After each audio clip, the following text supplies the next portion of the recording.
Hi friends, అందరికీ నమస్కారం. శబరిమలలో ఘోర విషాదం. ఒకరు మృతి. పలువురి పరిస్థితి విషమం. అసలు ఏం జరిగింది అన్న పూర్తి వివరాలైతే తెలుసుకునే ముందు వీడియోనైతే పూర్తిగా చూడండి. అలాగే సబ్స్క్రైబ్ చేసుకోవడం మర్చిపోకండి. చాలామంది వీడియోనైతే చూస్తున్నారు గానీ సబ్స్క్రైబ్ చేసుకోవడం మర్చిపోతున్నారు. దయచేసి సబ్స్క్రైబ్ చేసుకోండి. సబ్స్క్రైబ్ చేసుకోవడం వల్ల నేను చేసే ప్రతి వీడియో అప్డేట్ మీకు ముందుగానే నోటిఫికేషన్ రూపంలో అయితే వస్తుంది. అదేవిధంగా లైక్ చేయడం మర్చిపోతున్నారు. దయచేసి లైక్ చేయండి. అసలు విషయంలోకొస్తే శబరిమల అయ్యప్ప స్వామి దర్శనానికైతే భక్తులు పోటెత్తుతున్నారు. తొలి 2 రోజుల్లోనే అయ్యప్ప దేవుడినైతే దర్శించుకోవడానికి స్వాములందరూ కలిసి లక్షలు దాటేసిందనమాట వాళ్ళ సంఖ్య. దీని తీవ్రత ఏ స్థాయిలో ఉందంటే అర్థం చేసుకోవచ్చు. ఒక్క 2 రోజుల్లోనే ఇంతమంది వచ్చారంటే, ఈ ఇరుముళ్ళు అప్పగించే టైం కల్లా ఇంకెంతమంది వస్తారో మీరే ఆలోచించుకోండి. అయితే ఈ రోజైతే మూడో రోజు. ఇప్పుడు కూడా అదే పరిస్థితి నెలకొంది. అయ్యప్ప స్వాములతోని సన్నిధానం అయితే కిక్కిరిసిపోయి క్యూ లైన్‌లన్నీ కూడా కిటకిటలాడిపోతూ ఉన్నాయి.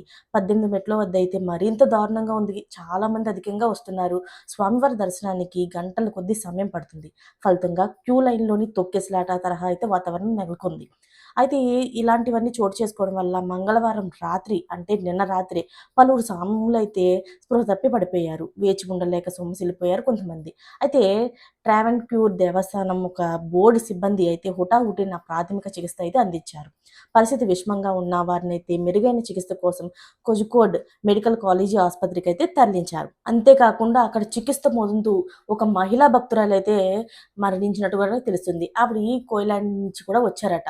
బోర్డు అయితే ఈ విషయాన్ని వెల్లడించారు. ఆమె మృతదేహాన్ని బోర్డు ఖర్చుతోనే స్వస్థలానికైతే తరలిస్తున్నామని టీడీపీ అయితే తెలిపింది. అయితే మండలం మకరవిలక్కు సీజన్ ప్రారంభమైన 48 గంటల్లోనే దాదాపు 2,00,000 మంది భక్తులైతే ఆలయానికి చేరుకోవడంతో అయ్యప్ప స్వామి దర్శనం కోసం కొద్ది సమయం పడుతుందని, అంటే చాలా సమయం, కొద్ది సమయంగా చాలా సమయం పడుతుంది.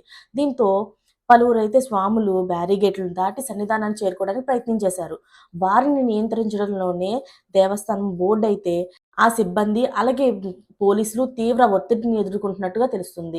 ఈ వీడియో చూస్తున్న వాళ్ళు ఎవరన్నా స్వామిమాల వేసుకున్న వాళ్ళు ఉంటే మాత్రం వాళ్ళు తగిన జాగ్రత్తలు తీసుకొని జాగ్రత్తగా వెళ్ళొస్తారని కోరుకుంటున్నాను.